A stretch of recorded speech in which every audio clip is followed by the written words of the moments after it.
America में रविवार को बंद हुआ टिकटॉक वापस रिस्टोर हो गया है। इसको लेकर नवनिर्वाचित राष्ट्रपति डोनाल्ड ट्रंप ने कहा, आज से अमेरिका में टिकटॉक वापस आ गया है। मैंने एक टिकटॉकर को काम पर रखा है। हमें टिकटॉक को बचाने की जरूरत है क्योंकि हमें बहुत सारी नौकरियां बचानी हैं। इधर टिकटॉक कंपनी ने कहा है कि हम ट्रंप के साथ मिलकर काम करेंगे। कांग्रेस सांसद राहुल गांधी को सुप्रीम कोर्ट से बड़ी राहत मिली है। केंद्रीय गृह मंत्री अमित शाह पर की गई टिप्पणी की मामले में सुप्रीम कोर्ट ने निचली अदालतों की कार्यवाही पर रोक लगा दी है।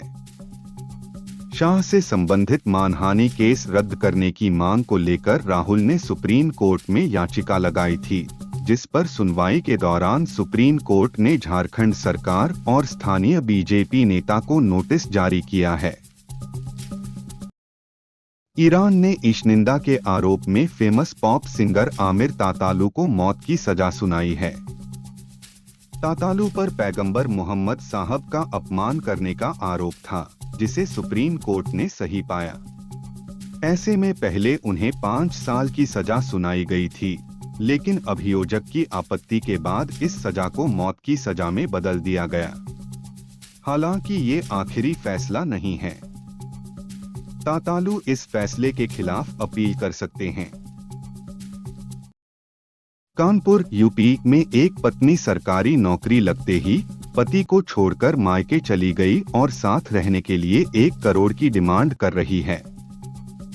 पीड़ित बजरंग भदौरिया ने पत्नी लक्षिता और ससुराल वालों के खिलाफ पुलिस में शिकायत की है। बजरंग का आरोप है कि पत्नी की टीचर बनने की चाहत पूरे करने के लिए उसने कनाडा में अच्छे खासे पैकेज वाली अपनी इंजीनियरिंग की नौकरी छोड़ दी और अपना करियर दांव पर लगा दिया। अब पत्नी धोखा दे रही है। इन्फ्लुएंसर ध्रुव राठी ने आप की डॉक्यूमेंट्री अनब्रेकेबल को जारी कर दिया है।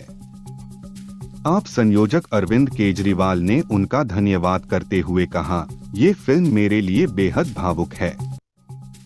ये हमारे पिछले 2 साल के संघर्ष की कहानी है। देश में किसी और पार्टी ने ऐसी साजिशों और हमलों का सामना नहीं किया होगा।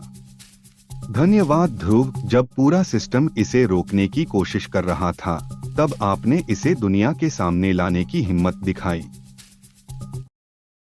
केरल के पथनथिट्टा में दलित लड़की के गैंगरेप में शामिल 59 में से 57 आरोपियों को गिरफ्तार कर लिया है, जबकि 2 देश से बाहर हैं। पीड़िता इंस्टाग्राम के जरिए रन्नी नामक लड़के के संपर्क में आई थी। लड़के ने अपने साथियों के साथ मिलकर उसका गैंगरेप किया। पीड़िता के मुताबिक 13 साल की उम्र से अब तक यानी 5 साल में उसके साथ कई बार गैंगरेप किया गया। ऐसे में जिले के 4 थानों में 30 से ज्यादा केस दर्ज किए गए हैं। कोलकाता के आरजी कर मेडिकल कॉलेज में ट्रेनी महिला डॉक्टर के रेप और मर्डर का केस। कोर्ट में सीबीआई के वकील ने कहा, दोषी संजय रॉय को फांसी हो। इस घटना से समाज का विश्वास हिल गया है। समाज का विश्वास बहाल करना होगा। फांसी की सजा से ही समाज का विश्वास लौटेगा। समाज के लिए बेहद अहम थी छात्रा। डॉक्टर ही असुरक्षित तो ये चिंता का विषय। महाकुंभ टेंट सिटी के सेक्टर 19 में लगी भीषण आग पर डिप्टी सीएम ब्रिजेश पाठक ने प्रतिक्रिया दी है। उन्होंने कहा कि घटना पर पूरी तरह से काबू पा लिया गया है। स्थितियां पूरी तरह से कंट्रोल में हैं और अग्निशमन विभाग ने बहुत बढ़िया काम किया है। विपक्ष हमेशा सनातन के खिलाफ बोलता है और सनातन को आगे बढ़ते नहीं देखना चाहता है।